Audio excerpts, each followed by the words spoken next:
Good morning, everyone. It's Miss Mary. Hey, kids. I am going to continue talking with you today about the book of Genesis. And remember, the book of Genesis is the very first book in the Old Testament. And we've been talking about the creation, and then we talked about the Garden of Eden and how Adam and Eve disobeyed God and he kicked them out. And then after he kicked them out, they could never go back in there.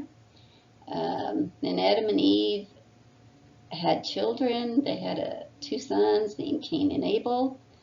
And the world continued to have more people and more people.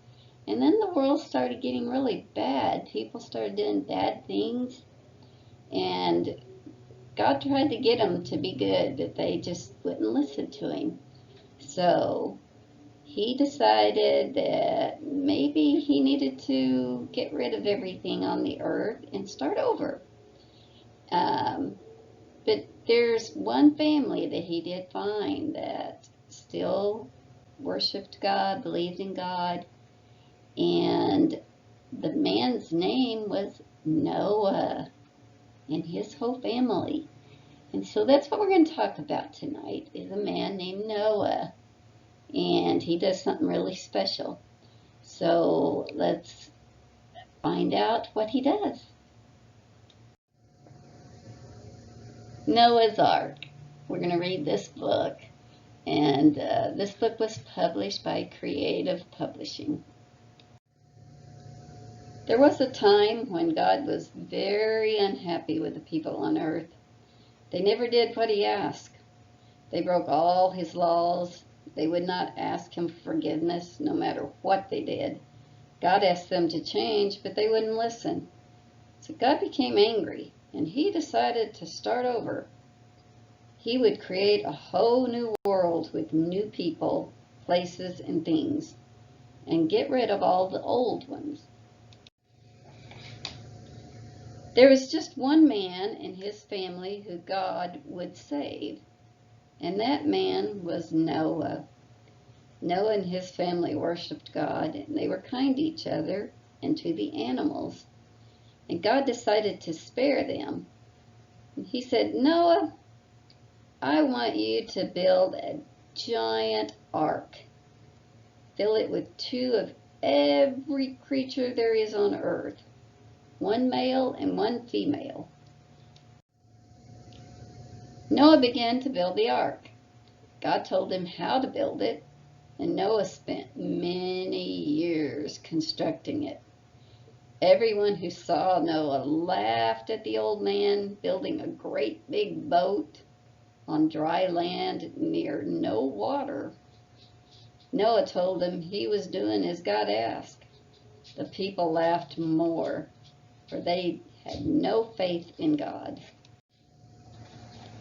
One day, when the ark was complete, God told Noah it would soon begin to rain, and that it was time to collect two of all living things. There were giraffes and rabbits, ladybugs and crocodiles, chickadees and pelicans. Noah made sure he had two of every creature. Then he guided them safely into the ark. The rains began. It poured rain for 40 days and 40 nights. Eventually, the entire earth became flooded. The ark was lifted up by the waters and began to float above the land. Even the highest mountains on earth were covered in water. Only Noah, his family, and the animals on the ark were safe from the flood. Finally, the rain stopped. God was now ready to rescue Noah and all the creatures on the ark. He sent a great wind to dry the earth. One day, Noah saw the top of a mountain. He sent a raven out to see if there was any other dry areas on earth. But the raven found no place to land. After several more days, Noah sent out a dove. The dove returned that evening with an olive leaf in her mouth. Noah knew the earth was beginning to hold life as it had before. After another week, Noah sent the dove out again.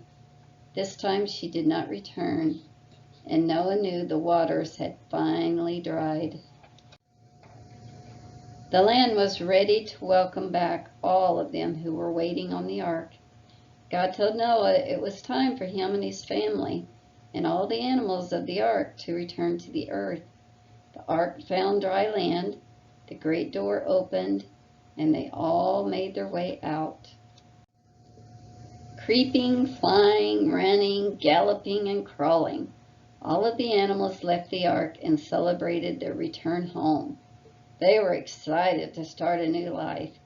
When God saw all the beautiful creatures back on the earth again, so happy and so peaceful, he made a promise in his heart.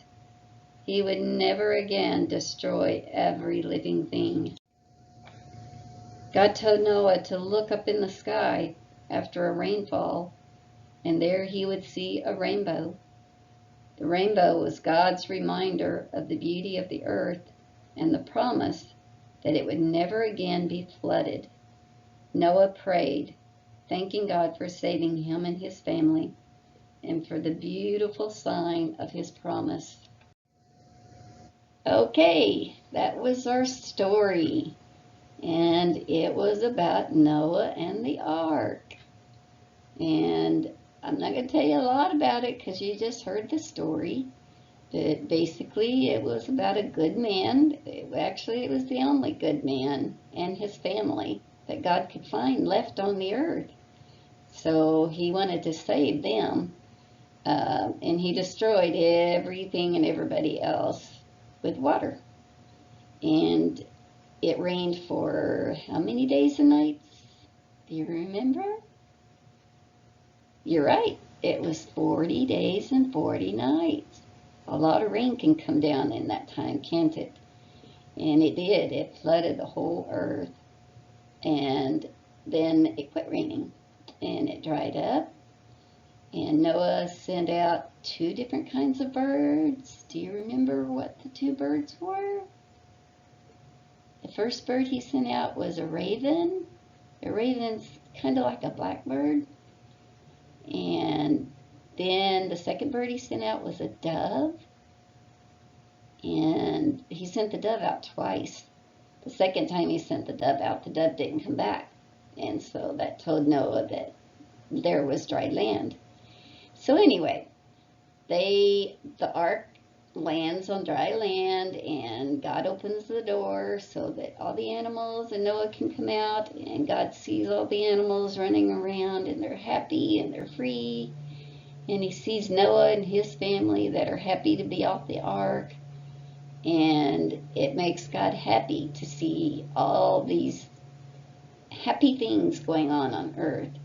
And he told Noah to look up in the sky because God put something special in the sky. Can anyone tell me what that is? You are so right. The rainbow. And a lot of times after a big rain, if you look up in the sky, you'll see a rainbow. And that rainbow is God's promise that he'll never destroy the earth with water again. So anytime you see a rainbow, remember that God put that rainbow there for a reason. And it means something. It means that God made a promise. And he will keep that promise. Our story today came from the book of Genesis. And remember, that's the first book in the Old Testament. And it was the chapters 6 through 9. And this is a great story. And it has a lot of great things we can learn.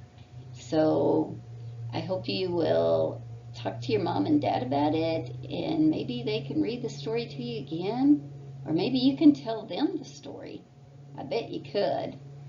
So until next week, I will be thinking about you. I miss you guys. I miss seeing you in class. But we will see each other soon. So I love you and have a great week. And I'll see you later. Bye-bye.